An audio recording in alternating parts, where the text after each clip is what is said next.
Hello friends, welcome to health tips with doctor Manish. आज हम बात करेंगे फीवर के बारे में।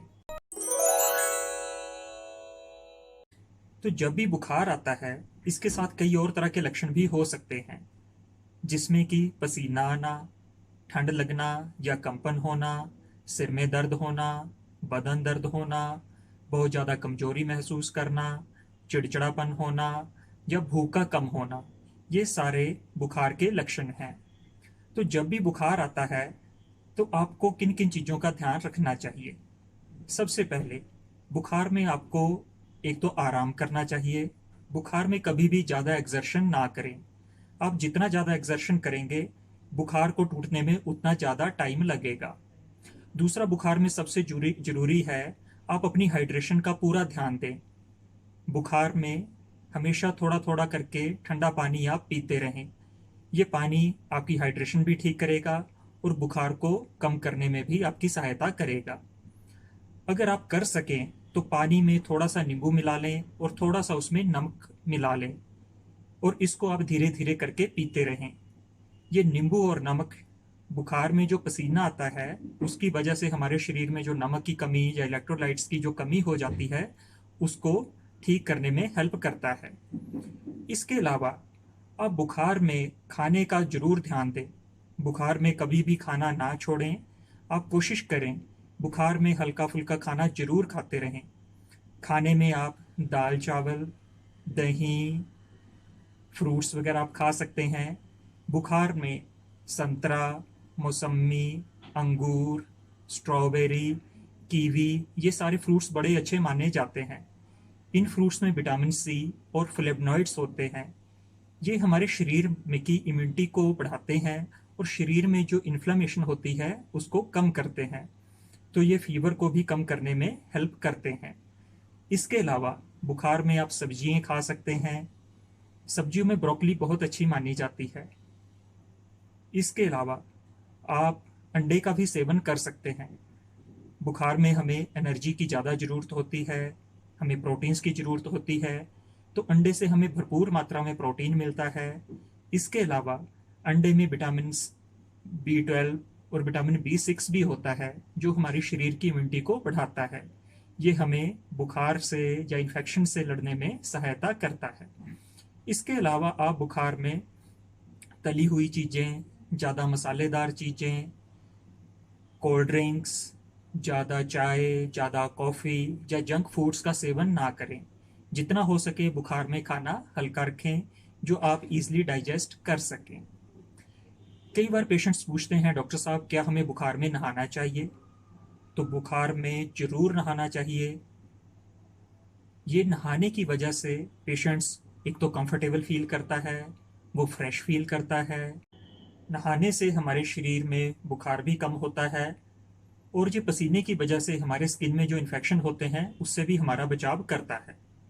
वैसे तो आप बुखार में रोज नहा सकते हैं, लेकिन अगर आप ज़्यादा वीक फील कर रहे हैं तो एक दिन छोड़ के भी आप नहा सकते हैं। तो जब भी बुखार होता है, तो आप घर में कौन कौन सी दवाइयाँ उसके लिए ले सकते हैं। जैसे कि आप सभी जानते हैं, बुखार में आप पैरासीटामोल ले सकते हैं। पैरासीटामोल ज़्यादातर सबके घरों में होती है। पैरासीटामोल आप 500 से लेके 1000 मिलीग्राम तक 4 से 6 घंटे के बाद ले सकते हैं। पूरे दिन में आप इसकी मैक्सिमम डोज 4 ग्राम तक ले सकते हैं। ये पैरासीटामोल आप प्रेग्नेंट लेडीज को भी दे सकते हैं, उन लेडीज को भी दे सकते हैं जो अपने बच्चों को फीड कराती हैं, जब घर में बड़े बुजुर्गों को भी आप दे सकते हैं। लेकिन जिन लोगों को पीलिया है या लीवर की कोई दिक्कत है, उनमें अगर बुखार है तो पैरासीटामोल ऐसे लोगों के लिए भी सेफ है। लेकिन इनको आप ज़्यादा से ज़्यादा 2 ग्राम पूरे दिन में दे सकते हैं। इससे ज़्यादा पैरासीटामोल ऐसे पेशेंट्स को नहीं देनी चाहिए। कई बार लोग पैरासीटामोल ले रहे होते हैं लेकिन उनका बुखार उससे नहीं टूटता। तो ऐसे पेशेंट्स में आप आइबुप्रोफेन, जिसको हम ब्रूफेन की टेबलेट बोलते हैं, वो भी दे सकते हैं। ब्रूफेन की डोज आप 200 मिलीग्राम हर 4 से 6 घंटे में दे सकते हैं। अगर इससे भी बुखार नहीं टूटता तो आप 400 मिलीग्राम भी 4 से 6 घंटे में दे सकते हैं। इसकी पूरे दिन में मैक्सिमम डोज 1200 मिलीग्राम है। लेकिन ये मेडिसिन्स आप एल्डरली पेशेंट्स या प्रेग्नेंट लेडीज में ना दें। अगर इन सब के बावजूद भी बुखार नहीं टूट रहा है तो आप घर में कोल्ड स्पॉन्जिंग कर सकते हैं, जिसे हम ठंडे पानी की पट्टियाँ बोलते हैं। तो किन पेशेंट्स में ठंडे पानी की पट्टियाँ लगानी चाहिए? अगर आपका बुखार 103 या इससे ज़्यादा है तब आपको ठंडे पानी की पट्टियाँ लगानी चाहिए, या पैरासीटामोल और टैबलेट से बुखार नहीं टूट रहा है, या आप बहुत ज़्यादा डिस्कम्फर्ट फील कर रहे हैं तब आपको ठंडे पानी की पट्टियाँ लगानी चाहिए। जब भी आप ठंडा पानी की पट्टियाँ लगाएं तो इस चीज़ का ध्यान रखें, आप नॉर्मल टैप वाटर का यूज़ करें। बहुत ज़्यादा ठंडा पानी या डायरेक्टली आइस का यूज़ ना करें, इससे टेम्परेचर एकदम लो होता है और आपको इससे दिक्कत भी हो सकती है।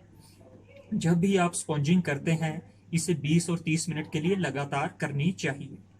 और स्पॉन्जिंग का मतलब ये नहीं है कि इसको आप सिर्फ माथे पे ही करें।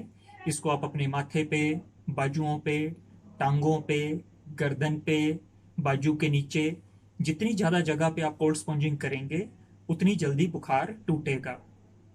कई बार ऐसा होता है कि कोल्ड स्पॉन्जिंग के दौरान पेशेंट शिवरिंग हो जाती है पेशेंट को, तो आप उस दौरान कोल्ड स्पॉन्जिंग को बंद भी कर सकते हैं।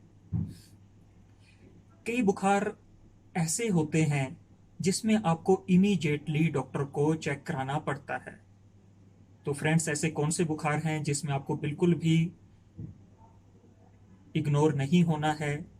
अगर आपको बहुत ज़्यादा बुखार आ रहा है, 103 जैसे तेज बुखार आ रहा है, इमीडिएटली डॉक्टर को कंसल्ट करें।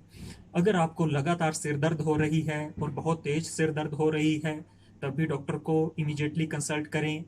अगर पेशेंट बहकी बहकी बातें कर रहा है, जब उसको दौरे आ रहे हैं, जब पेशेंट्स की गर्दन स्टिफ सी हो गई है, तभी इमीडिएटली डॉक्टर को दिखाना चाहिए। इसके अलावा अगर आपकी छाती में दर्द है या सांस में कोई दिक्कत है या स्किन में रैशेस अपीयर हो रहे हैं और ये रैशेस तेजी से बढ़ते जा रहे हैं, ऐसे पेशेंट्स को भी इमीडिएटली डॉक्टर को दिखाना चाहिए। इसके अलावा अगर पेशेंट्स खाना नहीं पचा रहा है, उसको बार बार उल्टियाँ हो रही हैं, उसको पीले वाले लक्षण आ रहे हैं, या शरीर में कहीं कोई गिल्टियाँ निकल रही हैं, या पेशाब या बलगम में ब्लड आ रहा है, तो ऐसे पेशेंट्स को भी इमीडिएटली डॉक्टर को दिखाना चाहिए। तो फ्रेंड्स, कई बार पेशेंट्स हमारे पास आते हैं जो ये बताते हैं, डॉक्टर साहब हमें बहुत लंबे टाइम से बुखार है। तो ऐसे पेशेंट्स को सबसे ज़रूरी है उनके लिए कि उन्हें अपना बुखार ज़रूर देखना चाहिए थर्मामीटर से। कई बार पेशेंट्स डॉक्टर के पास आते हैं, वो अपना बुखार कभी चेक नहीं करते हैं। वो डॉक्टर को बोल रहे हैं कि हमें 2-2, 3-3 महीने से बुखार आ रहा है या 6-6 महीने से बुखार आ रहा है, लेकिन कभी या तो वो बुखार चेक नहीं करते या कई बार उनको थर्मामीटर में बुखार रिकॉर्ड नहीं होता। तो ऐसे पेशेंट्स के लिए एक टेम्परेचर का चार्ट बनाना बहुत ज़रूरी है। अपना बुखार को थर्मामीटर से ज़रूर चेक करें। कई बार पेशेंट्स अपनी वीकनेस को ही बुखार बोलता है, कई बार वो शरीर की गर्मी को बुखार बोलता है। कई बार कुछ ऐसी लेडीज़ जिनकी एज 50 साल के आसपास हैं, उनको पसीना आता है, बुखार सा महसूस होता है, जिनको हम मेनोपॉजल सिम्टम्स भी बोलते हैं। तो ऐसे पेशेंट्स जरूर अपने बुखार को नोट करें और इसको अपने पास लेके रखें और डॉक्टर को इसको जरूर दिखाएं।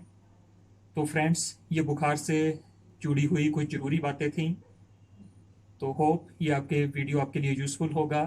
Thank you very much.